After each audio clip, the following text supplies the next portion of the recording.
join me in welcoming from Austin, Texas, DJ Sal.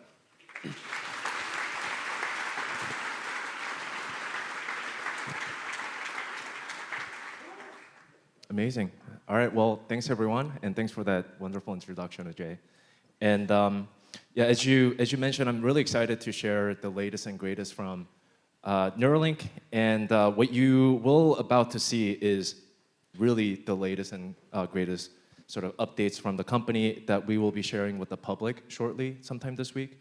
But yeah, you guys will be among the first to see this content, so. All right, this is your neurons, and you know, it's really funny to think that everything that you see, feel, and experience are just these firing statistics in your 3-pound universe that we all have. And in many ways, you are your brain, and everything that is you is represented in these compute units. And when you have debilitating neurological conditions, you lose some of that part of the ability and the experiences in this world. And to tell you some stories in a painful way, I'd like to introduce you to some of my friends. Starting with RJ, who was a former veteran who became quadriplegic, meaning paralyzed from neck down after a motorcycle accident. This is Nolan, who became wheelchair-bound after an accident in college. And here you're seeing him playing one of his favorite games using a tool called the mouse stick. And this is Brad. Brad has a debilitating neurodegenerative condition called ALS, which slowly took away every muscle of his body and left him with just being able to move his eye. And the tool that he used previously that tracks his eye gaze movement doesn't work outdoors, so he's basically spending most of his time, if not the entirety of his time, in a dark room.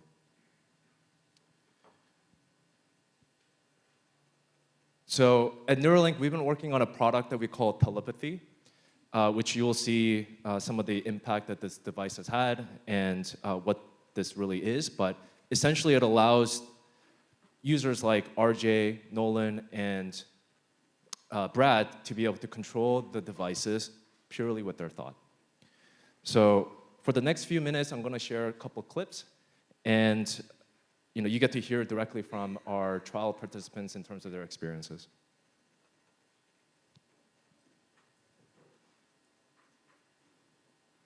Okay, if it will allow me to go to the next slide.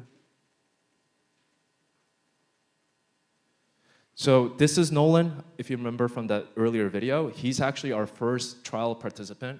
And this is a clip from almost a year and a half ago where he became the first human to actually use a Neuralink to control a cursor on a computer screen.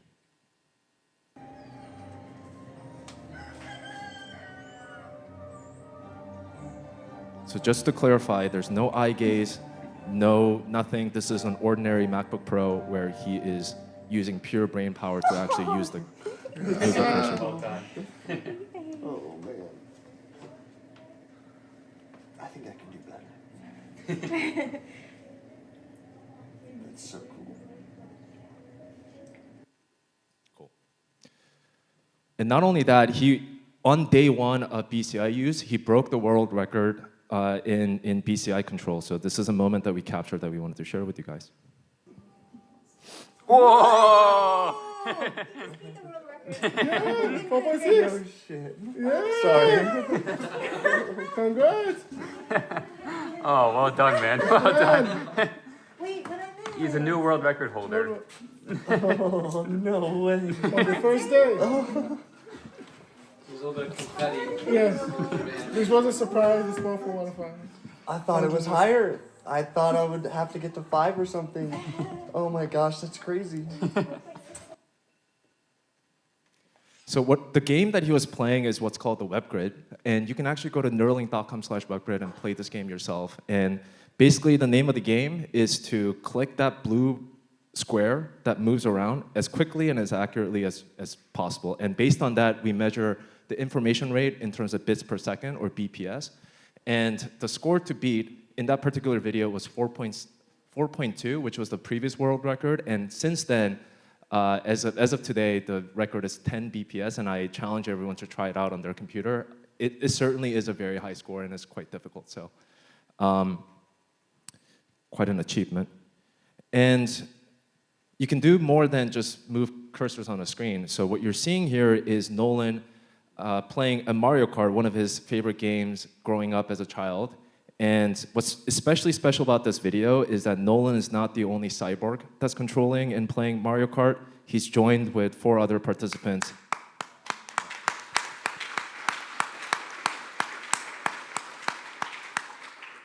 Yeah, and this is actually the first time they met each other through Google Meets, and of course, when you hang out, you want to play games together. So this was a really special moment. Controlling one joystick is cool, but can you actually control multiple joysticks? So this is actually one of our participants, Alex, second participant, who's playing Call of Duty entirely with his mind, where there's a left joystick for movement and right joystick for aiming, and then a bunch of buttons for shooting, changing weapons, all through just pure brain power. And this is something that we were able to unlock recently, and we'll sort of dive a little bit deeper into how any of this is possible.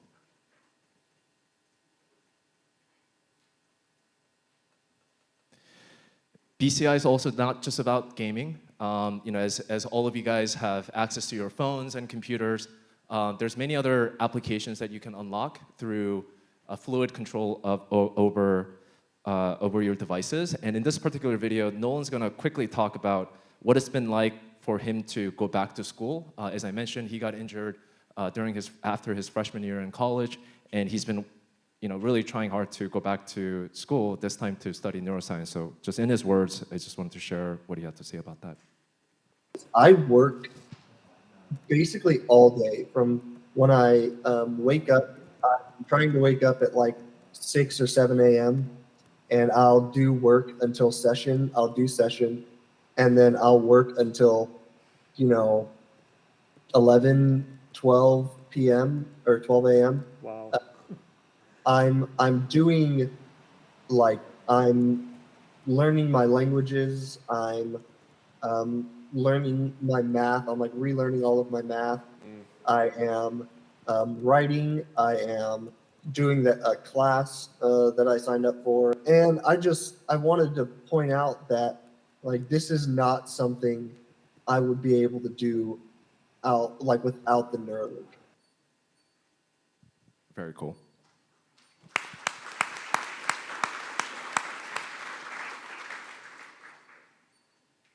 Next, I want to share with you what Michael, who has ALS with 3 kids, and he's the sole provider for his family, had to say about his experience using Neuralink to improve his working efficiency. As I progressed with my disease, everything was being taken away. Walking, talking, moving, everything is being taken. Now, this is giving something back that was lost.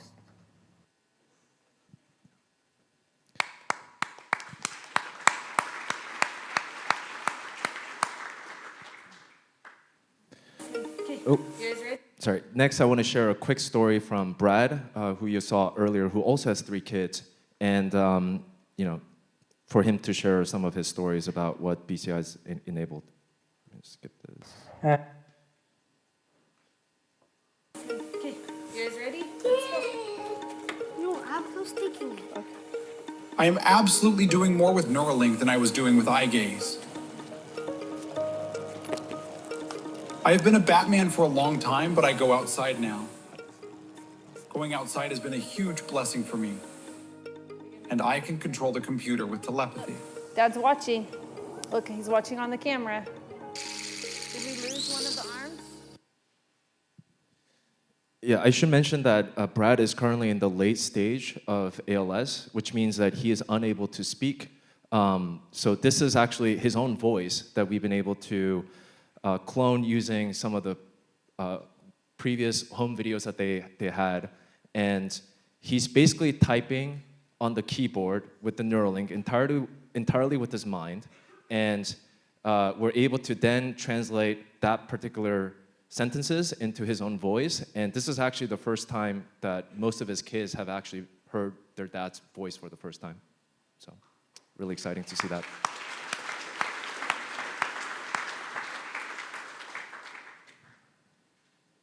Couple more videos. Well, I think you saw a bunch of really cool robotic demonstration from Patrick's presentation. In this particular case, what we have Alex, our second participant, do is he's a very creative guy. He likes building, he likes drawing, and we gave him an arm and said, hey, can you try to control that entirely with your brain power? So in this particular video, he's actually controlling about 7 degrees of freedom.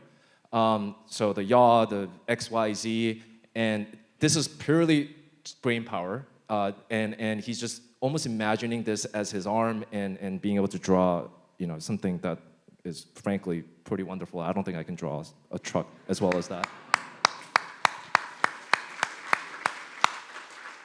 And it's also worth mentioning, this is him doing this on the first day we gave him a robot arm after about 1 hour of playing around with this. So it's kind of an incredible ramp up there. And that's cool. But what will be even cooler is instead of having a gripper for your arm, actually be able to control his fingers. So in the next video, what you will see is a game that he's going to play with his uncle through a simulated hand, and we'll play that and then sort of talk about what the next steps are. Rock, paper, scissors, shoot. Rock, paper, scissors, shoot. Rock, paper, scissors, shoot. Rock, paper, scissors, shoot. That was scissors.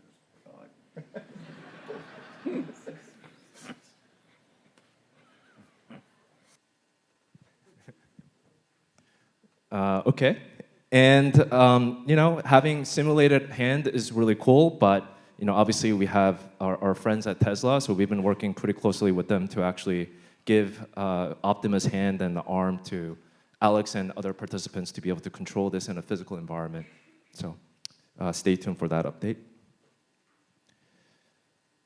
Cool.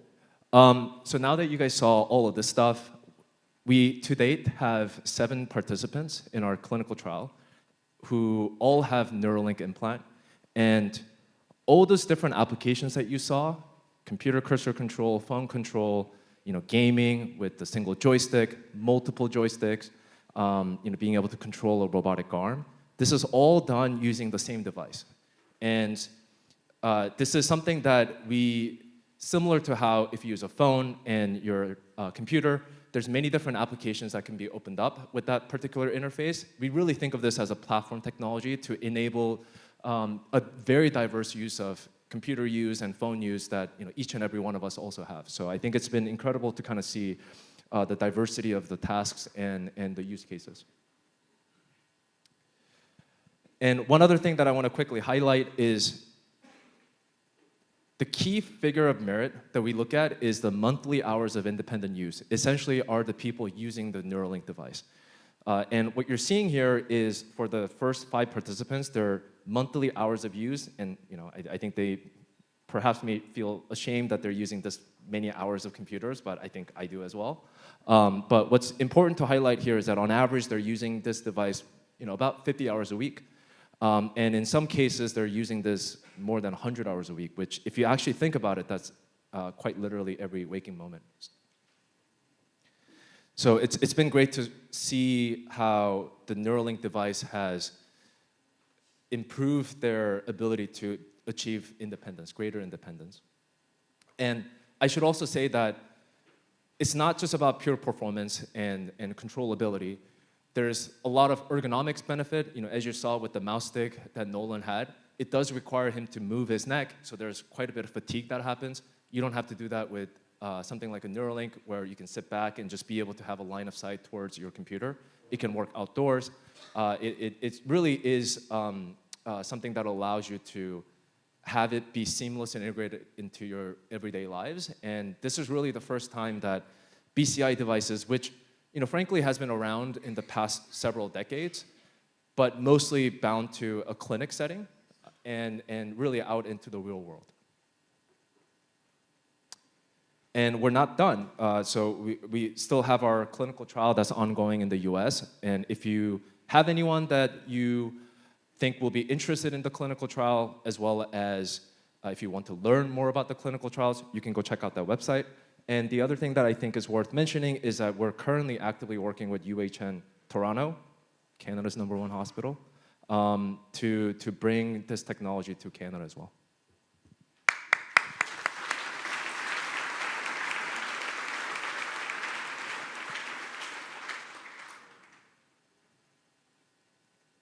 Okay, all right, let's talk about how any of this stuff really works.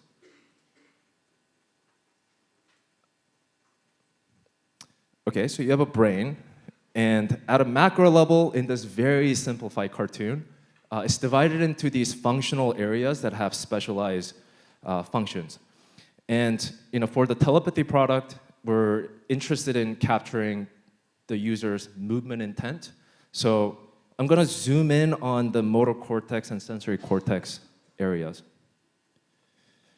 So if you zoom in, and essentially what's happening with our participants who are spinal cord injury patients or ALS patients is that they have their movement intent in their central nervous system or your brain, where the origination of intent comes from. That usually travels down your spinal cord and synapses onto motor neurons, lower motor neurons in your spinal cord that then activate a muscle. But when there's a break in the spinal cord, that signal does not travel down. But the brain and the intent is still there, and we're trying to basically capture that and try to see if we can shunt and bridge that gap. So how do we do this? There's also this really funny cartoon called the cortical homunculus, which represents essentially the representation of neurons in your motor cortex that represents different senses on your body. So there's a lot of neurons that are decoding your hands, tongues, and lips, which are very sensitive areas. So you can kind of have a good understanding of where these are anatomically. And if you look at this particular brain, this is Nolan's actual brain. There's this feature, this omega shape, that's actually called the hand knob area, which decodes your intent to move your wrist, hand, and arm. And we all, in many ways, have many different types of brains, but there are these stereotypical features that you will see. And even if we can't identify that, we actually put people in functional MRI scanner to have them imagine moving their fingers. So even if someone isn't able to move their fingers, the intent is still in the brain, so we can actually capture where that is, and that's how we determine where to best place our electrodes for our telepathy product.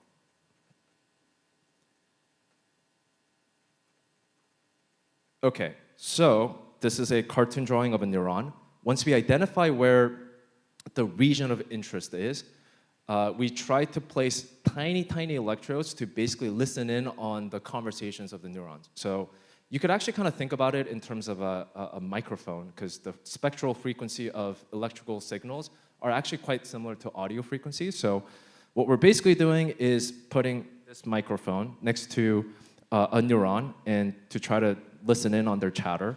And at some point, if you are too far away, roughly around 100 micron, which is about a width of a human hair, you can't no longer listen to that conversation. So the name of the game is insert electrodes or these tiny microphones as close to the neurons as possible.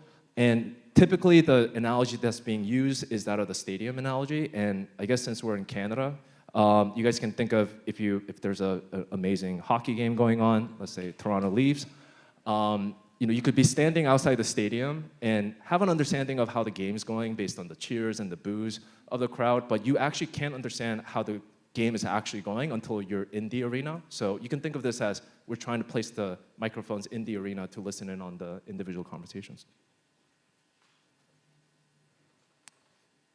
Perfect. All right, so we built this device. We call it the Link, or the N1 implant. And it's about the size of a US quarter, so about yay big. And it has it has a battery that you can wirelessly recharge. It also has all the compute necessary to process those neural signals, as well as send it wirelessly to a computer or a phone. And there are these like really interesting fine wires that are very, very small, as you will see, that's actually the part that gets inserted into the brain. So how small, you may ask? They're really small. So if we zoom in on that particular blue box, and that's an actual ant, so you can see the ant looks like a huge giant next to it. And if you zoom in even more, there's some interesting features that we'll get into, but just kind of focus on that loop structure. And to give you a sense of scale, that's about twice the width of a red blood cell. So extremely tiny structure that is important for us to basically find a way to maneuver this, because as you can see, they're very fine. They're 20 times smaller than the width of a human hair.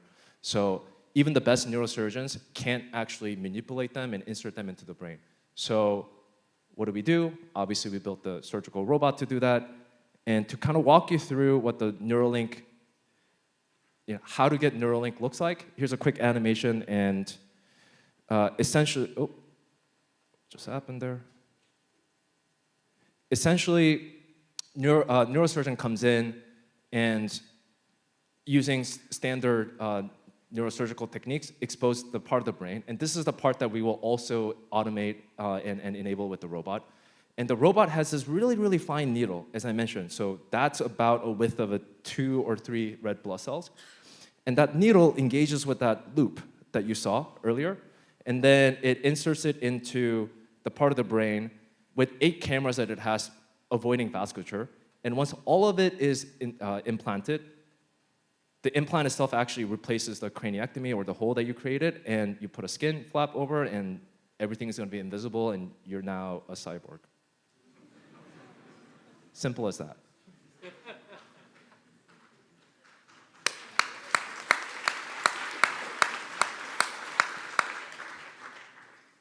Now, as I mentioned, we're in that blue part of the brain, very small part of the brain, that then starts streaming motor intent from 1,000 electrodes that we have. And our goal is to basically try to interpret that intent to do a bunch of cool stuff, like you saw earlier. And as you can imagine, that's a pretty difficult challenge. So I'll, for a hot second, talk about some of the key aspects of what makes it a challenge. Let's see. One is really understanding how to label the neural intent. So just to kind of illustrate that in a painful way, this is one of our engineers who is tasked with drawing a circle of the same size with the same velocity. And what you will see is literally every circle that he draws, they look very different. So what this is highlighting is that even though the intent is there to draw a perfect circle at the same velocity, what your output and as well as your neural patterns may not be exactly that. And obviously it's relatively easy for us to detect things like movement to the left, right, and these gross movements, but when it comes to finer control, being able to hone in on that intent and that labeling is a huge challenge that we would have to face. The other thing is what's called neural non-stationarity. And if you think about it, this is kind of a beautiful thing. When you wake up the next day, you're not the same person that you were the day before. Hopefully you've grown and you have new experiences that makes you the new you. And so do neural signals. So on a day-to-day basis, you see in this particular animation, the global representation of the neuron doesn't change, but there's slight differences in how they're encoded. And being able to understand this map and being able to calibrate day-to-day is an important challenge for neural decoding. Okay, so very quickly, if you look at what do the users see and what does that experience look like? So we built an app called Telepathy app, and it basically shows a bunch of different capabilities. So being able to update to the latest firmware, as well as being able to, let's see, being able to connect to the device. And in order to, again, get that calibration map, we do what's called a body mapping, where we have our participant just imagine doing all those types of movements, and then based on that, we record series of neural patterns that then can be used to map it to whatever outputs that they would like.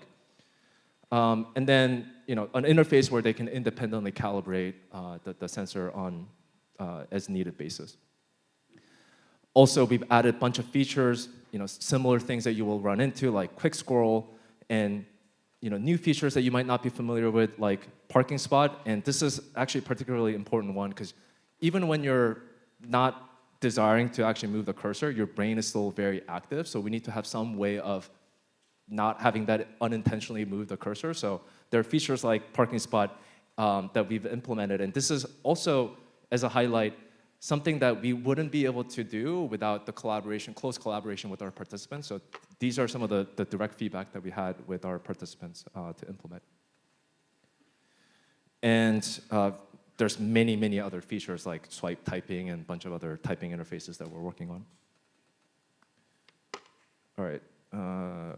So just in summary, 3 things to remember. We have a fully implanted device with all of the power and compute to record neural signals. That device, that very tiny threads are inserted with the surgical robot with micron level precision.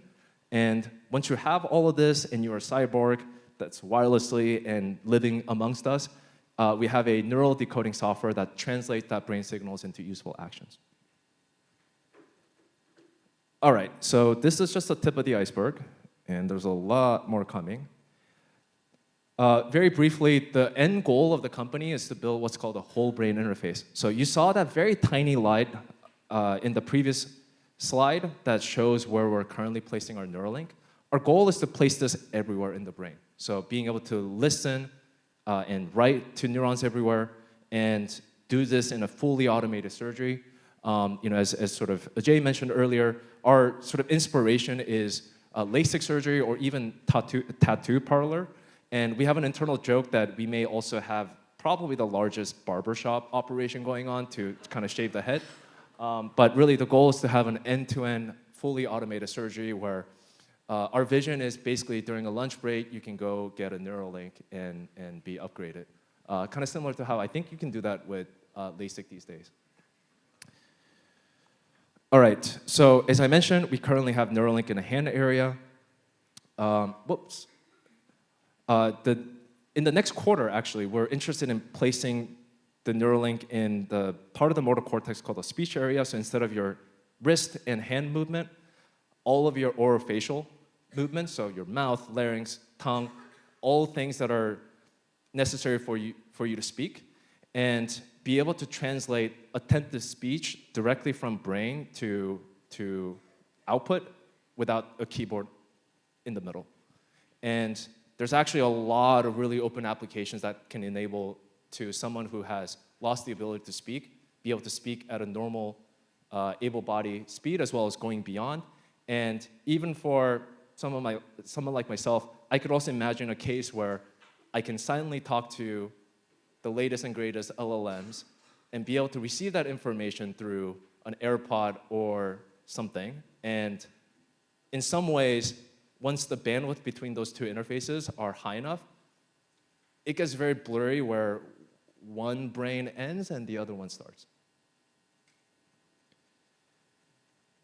And also, another interesting application is placing this in a visual area. And I'm going to spend a little bit of time just quickly going over what that looks like in a product that we call Blindsight.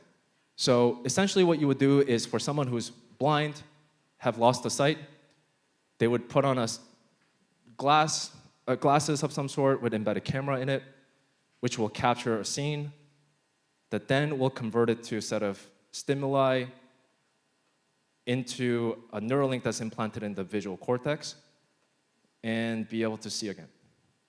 And what's actually interesting about visual cortex is that on the surface, you only see a very small visual angle, So we would have to actually insert threads deep to get a peripheral, which, as you can imagine, is going to be a lot more useful to navigate. And we plan to do that. And we think that this is obviously a simulation, but this is a type of image that we think we can generate with 1,000 electrodes and that are calibrated precisely. All right, my last slide. Okay. So I'll leave you with this. The goal of Neuralink is to build a generalized input-output platform for the brain. And, oh no. And today our focus is to reduce human suffering through products like Telepathy and Blindsight that you saw earlier. But our ultimate goal is to use this device as a means of essentially a new mode of communication and high bandwidth connection to the external world to enhance human capabilities. And along the way, hopefully understand what it means to be human, to understand and expand consciousness. And I'm not going to touch on this topic, but really to find a way to address a potential civilizational risk of AI. Thank you.